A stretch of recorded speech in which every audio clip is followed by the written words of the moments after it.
person needed to be fired. So his buddy got fired, but he got in, and you know what they love? They love somebody who's compromised. Great little side-to-side story here. The person who ended up being the requisitioner of my firearm, took my gun when I was working for the Bureau, was a guy who previously had gotten to a shooting in Baltimore, shot at an unarmed woman because she had metallic nail polish, apparently, and claimed that it was a gun. Then he stopped shooting. She got up and ran out of the room, and he shot after her. I have it on multiple accounts that people on that team, they quit in protest when he was allowed to stay on the SWAT team. Fired at an unarmed woman going into a room. Then she got up and ran, fled, and he fired at her more, blindly, through drywall. His name is Mike Copeland. Mike Copeland is the senior team leader and the senior tactics instructor and the senior firearms instructor for the Albuquerque division when I was working there. How does someone go from getting into a shooting that basically was a bad shoot and not justifiable? How does that guy turn around, get retrained, and then sent off to be in charge of this SWAT team in another place, be in charge of all the firearms policy, be in charge of all the tactics instruction, when he made terrible decisions when he had the opportunity to do so? The only time that you actually suit up and really get into it is when you go into a room with a weapon system and you decide shoot or no shoot when there's people in there. And he decided to shoot. And the reason why the FBI didn't crucify him was because Freddie Gray had just happened, and so they didn't want to see Baltimore burn down with the FBI shooting at an unarmed black woman. Yeah, she was a black lady. It was Baltimore. So he got retrained and then sent out and then promoted to the top of the chain in his little division area.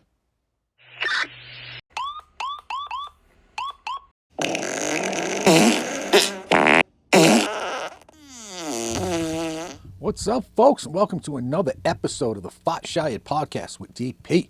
I'm your host, Jay Semino, a.k.a. Despop, and today is 18 Feb 2026. Today I'd like to talk about the true rot in law enforcement, and to me, that's interdepartmental politics, and it's not exclusive to any one department. It permeates all agencies, including the nation's premier law enforcement agency, as you saw from that opening clip.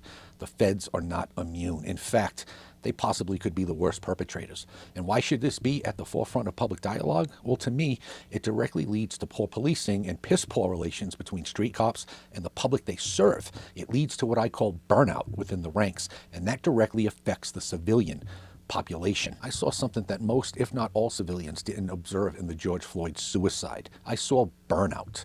Burnout combined with tunnel vision. Unlike most of you, I've watched the entire video several times, which is over 20 minutes long. It's not just the 8 minutes and 47 seconds that the media constantly pushed on us. The interaction was over 20 minutes. The first two officers to deal with Floyd were on their own as rookie police officers for, I believe, less than a week, as was reported. Derek Chauvin was only there for the last 9 minutes or so. I didn't see a dirty, racist cop. I saw a fed-up cop, and that mostly stems, in my opinion, from the inside. As cops, we expect nothing but pure bullshit from the public. It doesn't affect us as much as you think it does. We don't expect it from the inside. I saw a cop that probably had a douchebag sergeant or lieutenant, a cop maybe improperly passed over on deserved promotions or transfers to other units within, maybe some forced overtime causing him to miss several family events, a department under Jacob Frey's leadership that was slowly handing the keys to the city to leftist progressive scumbags. These things lead to burnout, and the public suffers. It was George Floyd who popped a couple of pills containing meth and enough fentanyl to kill a fucking elephant into his mouth as police approached. It was Floyd who knew he was slowly dying, but more afraid of violating his probation. And therefore, when asked by police very early on in the interaction whether he took something, he stated no. That was the one and only chance he had at survival. Narcan needed to be administered at least 15 minutes before his eventual demise based on the amount of fentanyl he had ingested. He was essentially dead before Chauvin arrived on scene. So, Chauvin shows up, and based on training provided to him by his own department, he recognizes what he believes to be someone in the throes of excited delirium, and he proceeds to perform just as trained. Yes, folks, the move he administered was permitted and encouraged by his own department's use of force policy at that exact moment, only to be scrubbed from their website that evening. But the tunnel vision came from the crowd. I saw a man who was aghast that some skank, claiming to be a Minneapolis firefighter, would speak to him in that manner. That lowlife hooah caught his attention and ire and focus and pulled it away from the task at hand.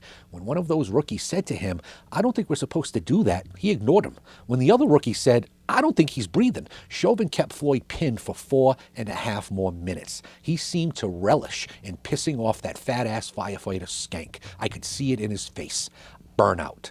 tunnel vision, along with, this is what my fucked up bosses tell me to do to someone in excited delirium, so I'm just going to do what they tell me, even if it doesn't feel right. Although maybe involuntary, George Floyd committed suicide, but he is solely responsible for his own death. He basically died 20 minutes earlier when he told the first two officers that he didn't take anything. But Chauvin could have saved himself if he wasn't so pissed at whatever the grievance of the day was within his own department, or if he just ignored the crowd that was taunting him. But that's what the inner working of a police department can do to a cop. I know that cops should be above that and immune to it, but they're humans first. That human element can never be removed from the profession entirely. Just like Kyle Seraphin explained in the opening vid about how the agent tasked with swiping his gun and shield had a history several times worse than his transgression of refusing the COVID jab.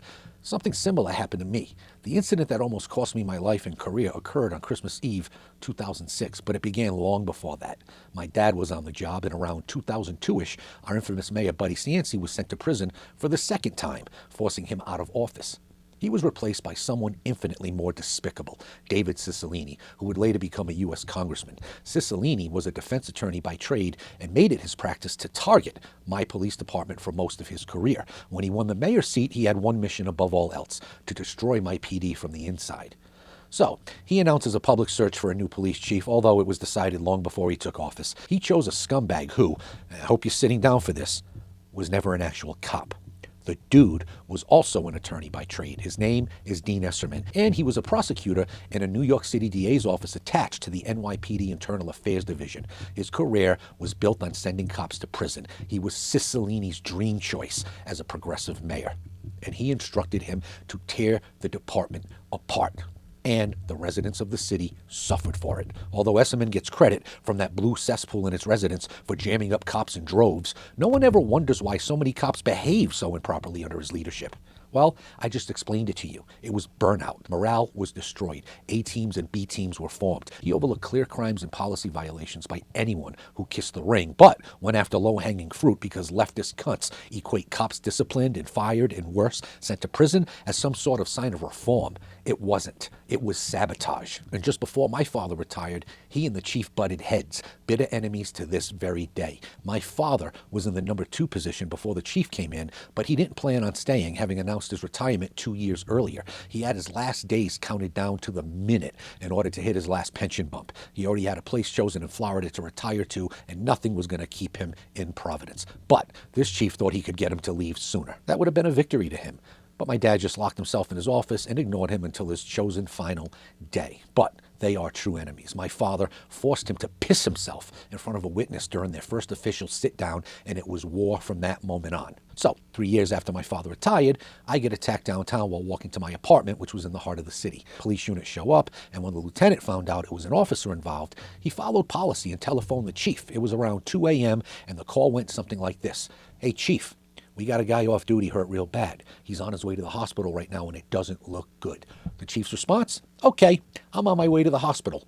Who is it?" The lieutenant doesn't mention me by name. My father's reputation still looming very large 3 years later, he says, "It's Major Semino's kid." The chief goes, "Who?" Lieutenant responds, "Detective Semino, the retired major's kid." The chief acknowledges and hangs up. Within minutes, the head of internal affairs shows up at the scene and takes over the investigation. No one on scene notified him. That call came from the chief. Chief never responded to the fucking hospital to check on me. He went right back to bed. When the first officers had arrived on scene, the mob that attacked me were drunkenly giving each other high fives and openly bragging about beating the shit out of a cop. Their words. By the time they walked out of the internal affairs office, the story was that they had no idea that I was a cop and that I was the aggressor. I woke up in the hospital being charged with 2 counts of felony assault. The accusation was that I randomly walked up to a group of 17 people, took out my firearm, and began randomly pistol whipping people.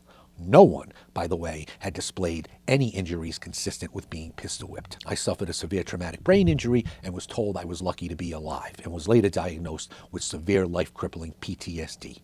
2.5 years later, under oath, the story began to unravel at my criminal trial, and the judge eventually stopped it at the halfway point.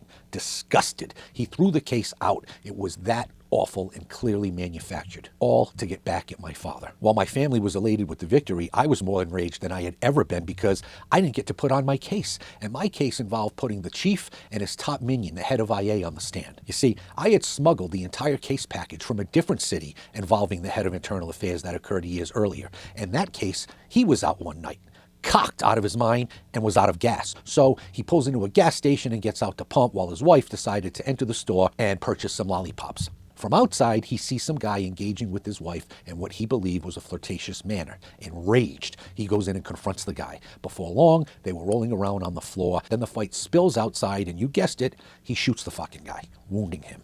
All for flirting with his wife. That's it. The store clerk said he was in the wrong and he didn't identify himself as a police officer. He only heard the wife say that her husband was a cop. The witness statement from this dirty faggot of a cop reads naturally that he was engaged in self-defense. And after spilling outside, there was a fight over his firearm, at which point it went off. According to the store clerk, they were standing completely across the lot from each other when the shot rang out. This wasn't a mob of 17. It was one guy, a guy that stood around 5'2", legit. At the hospital, when that agency's detectives questioned why the guy would attack a cop, the guy was like, "What the ever-loving fuck are you talking about?" He didn't say he was a cop. In fact, my sister is on that very police department, and she was. He said he would have never attacked him had he said it. He also confirmed that they were several feet away when he was shot, and there were no powder burns on his shirt. I got the shirt too. It was also at a time before witness statements were taken on computer, so a dirty trick cops used to do was after typing out their statement on a typewriter, they would leave a long gap and sign at the very bottom. That was done because if the story had to change, they didn't have to type up a new statement. They would just add a line or two, or if need be, a paragraph. Well, this motherfucker added a few new paragraphs. None of the margins on any line matched up. I even befriended the detective who ran the investigation, and he was ready to testify that this faggot lied through his teeth. And every time the wife or store clerk or the suspect himself added something that didn't line up with this prick, he would go back to this douchebag and have him add a few new lines to counter it. They crafted his entire statement and saved his career. Then the well-intentioned judge in my trial saved it a second time inadvertently. His reward for following the chief's orders and targeting me wrongfully, he was promoted to major and got to retire at a pension bump he never deserved. He should have been in prison before my incident. He should have been in prison because of my incident. Instead, he was promoted. Do you think that caused burnout in me? Do you think that contributed to my mental demise, my ruined friendships and ruined romantic relationships? It burns me out to this very day. They were naturally covered by qualified immunity, so my only recourse was to try to get them to sue me. I wrote a book trying to draw them out, but they were smart enough not to take the bait. What they didn't realize was that besides the two of them, the chief's entire command staff then and now are completely loyal to my father. Everything uttered in meetings regarding my father or myself got back to us.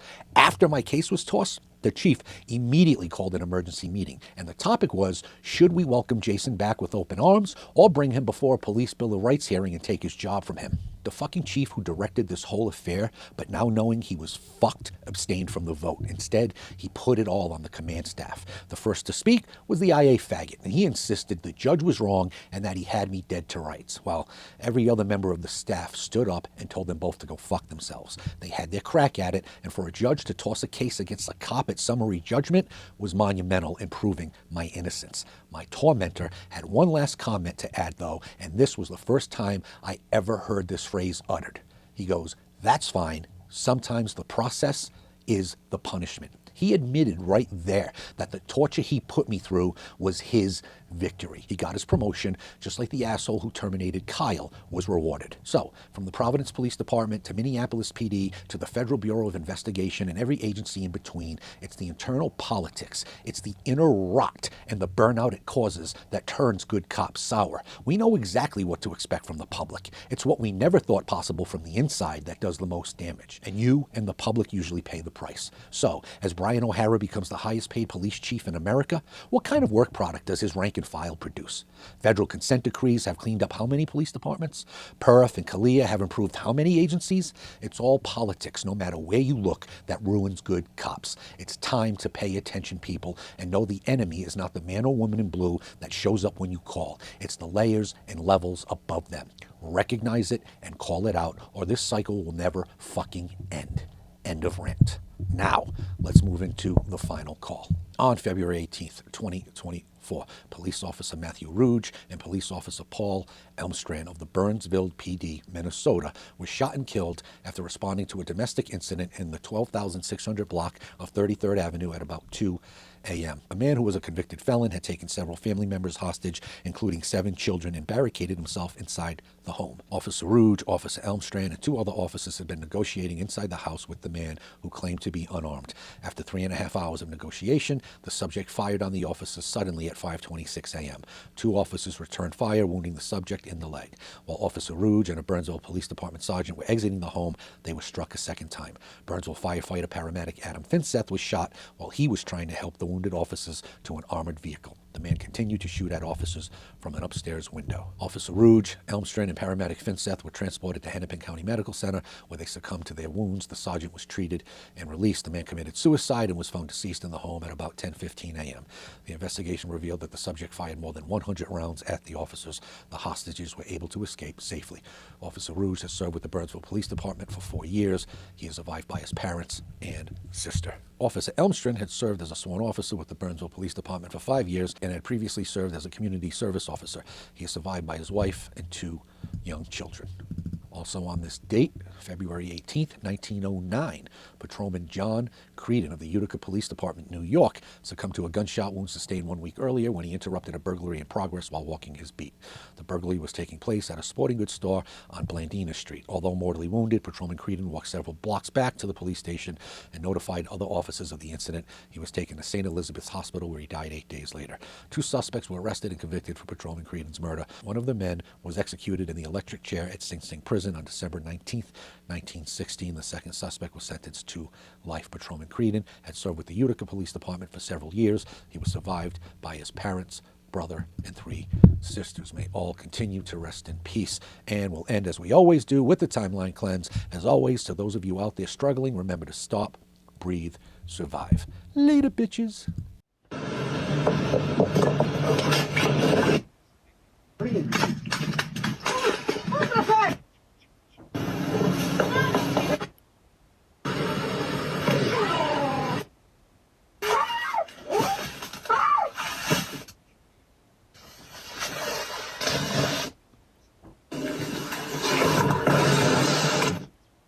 And my head hit the wall.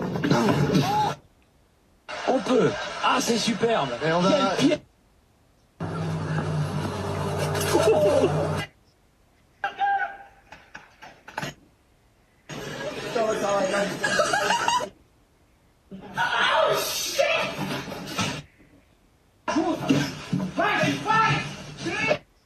Get him, Jay. I'm not a cop. You got DP'd.